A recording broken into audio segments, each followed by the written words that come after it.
Hola, somos las alumnas Edurne, Marta y Carmen de primero de Medicina de la Universidad de Navarra y vamos a tratar el tema de las neurotoxinas y su efecto en la transmisión del impulso nervioso.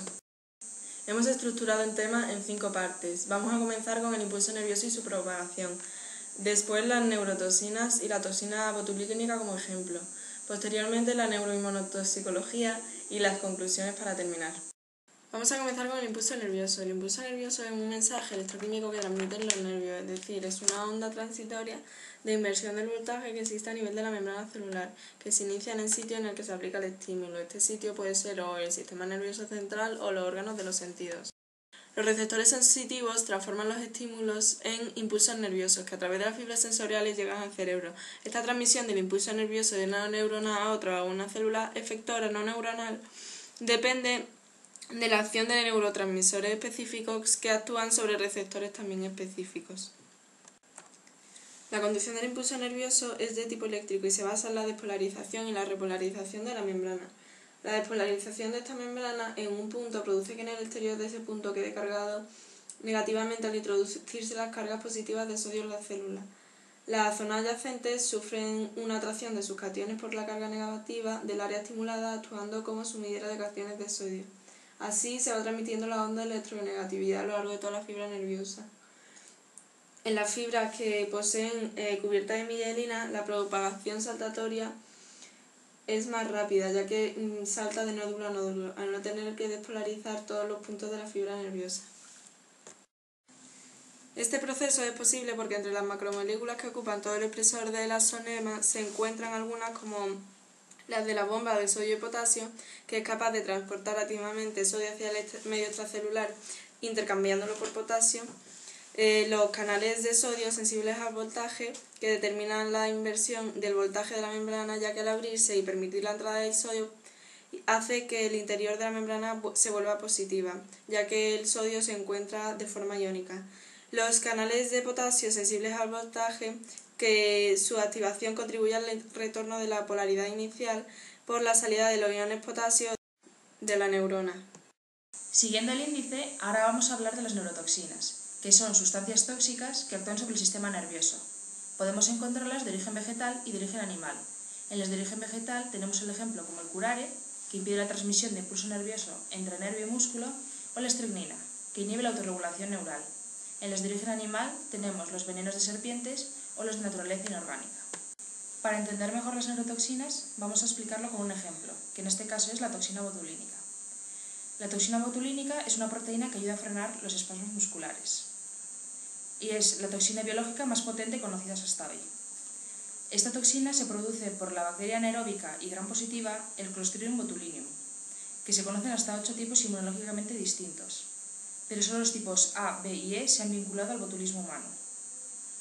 Esta toxina lo que produce en la especie humana es una enfermedad conocida como botulismo, que en sí no es una enfermedad infecciosa, ya que suele ser transmitida por una intoxicación por ingestión de alimentos que contienen la toxina. La toxicidad de esta neurotoxina está relacionada con su afinidad para con las células del sistema nervioso central.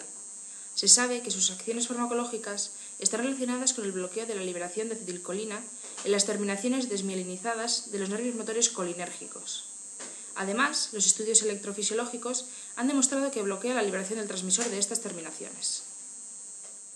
Como hemos mencionado antes, esta toxina es una sustancia anticolinérgica, ya que actúa como relajante muscular e inhibidora específica de la liberación de la acetilcolina. En efecto, actúa sobre la terminación nerviosa presimpática, impidiendo la acción de los iones de calcio en el proceso de exocitosis, que son necesarios para la liberación de acetilcolina, disminuyendo de esta forma el potencial de placa y causando una parálisis muscular. Esta toxina tiene 2 subunidades. Una de ellas es la que se une al receptor de la membrana, que es la responsable de la especificidad, y esta permite la entrada a la otra subunidad, que es la que produce el bloqueo de los iones de calcio. Esta toxina, en dosis apropiadas, se utiliza también como tratamiento. Como ejemplo de ello podemos ver el tratamiento del exceso de sudoración o hiperhidrosis, de las distonias focales, como por ejemplo el espasmo miofascial, distonia cervical o disfonía espasmódica, y también en la espasticidad, que son pacientes con parálisis cerebral. Pero hoy en día lo que más en moda está es en el tratamiento de arrugas faciales, que la toxina se usa como botox, y por eso nos ha llamado la atención. Entonces, hay que tener en cuenta que los efectos del Botox no son para siempre, porque duran más o menos entre 3 y 6 meses. Luego hay que repetir el tratamiento o los músculos afectados con la toxina vuelven a ser normales. Por eso hay que tener cuidado con este tratamiento, porque si no, aquí tenemos 2 claros ejemplos de lo que pasa si abusas del Botox, como podemos ver en el caso de la famosa actriz Nicole Kidman o del famoso cantante español Julio Iglesias. Vamos a continuar explicando la respuesta del sistema inmune ante la infección de las neurotoxinas. Este estudio se denomina neuroinmunotoxicología. Últimamente se está observando la importancia de las citoquinas en el sistema inmune. Estas tienen un papel muy importante en la mediación de las lesiones del sistema nervioso central, pero lo que ocurre es que la mayoría de las células no segregan citoquinas dentro de este sistema. En la inflamación o lesión activa, las células neurogliales regulan la producción y secreción de varias citoquinas durante las fases de la inmunidad. Una vez inducidas, las citoquinas liberadas en el sistema nervioso central contribuyen al proceso de la enfermedad, influyendo en la permeabilidad vascular, en el proceso de inflamación y en la presentación del antígeno. La expresión de las citoquinas proinflamatorias aumenta, lo que inicia un complejo regulador de cadena en el sistema nervioso central similar al patrón visto en el tejido no neural. Esto es muy parecido a que en el cerebro interacciones parecidas ocurren con varias citoquinas inmunorreguladoras, sirviendo como autocrinas o paracrinas mediadoras, y el molde resultante de la patopsicología es debido a una combinación de citoquinas.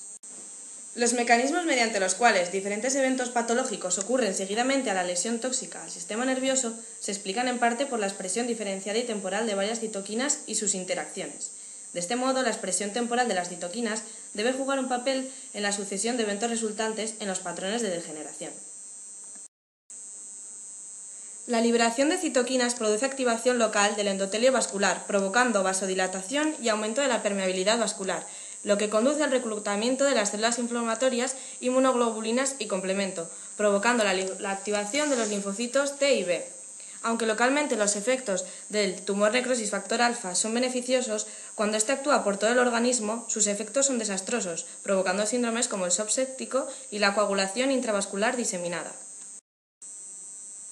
Hay que tener en cuenta que la entrada al cerebro está extremadamente restringida, pero pueden acceder a él todas las células T activadas. Sin embargo, solo persisten en el sistema nervioso central las que reconocen al antígeno específico, y es entonces cuando se inician una serie de procesos, como la activación de las células endoteliales, la inducción de citoquinas proinflamatorias y la activación de la respuesta inflamatoria y del sistema complemento.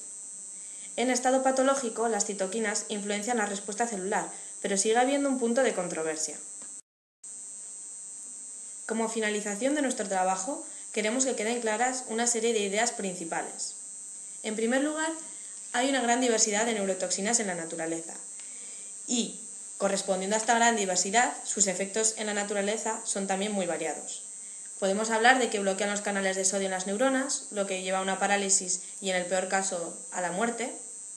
Pueden actuar las neurotoxinas como neurotransmisores naturales. También pueden inhibir alguna parte del metabolismo y, en algunos casos, provocan la liberación anormal de algún neurotransmisor. Estas sustancias tóxicas están presentes en diversos ámbitos, como en los agentes de nervio, en las armas químicas, en las drogas de diseño, en cuyo caso hablaremos de la cocaína, del crack, y en la cirugía plástica, como hemos hablado anteriormente del Botox, y hemos podido ver sus efectos. Bueno, esta ha sido la presentación de nuestro trabajo. Esperamos que os haya gustado, pero sobre todo que hayáis aprendido. Yo soy Edurne Echevarría. Yo, Carmen Felgueroso. Y yo soy Marta Goya. Y somos las estudiantes de primero de Medicina de la Universidad de Navarra. ¡Adiós!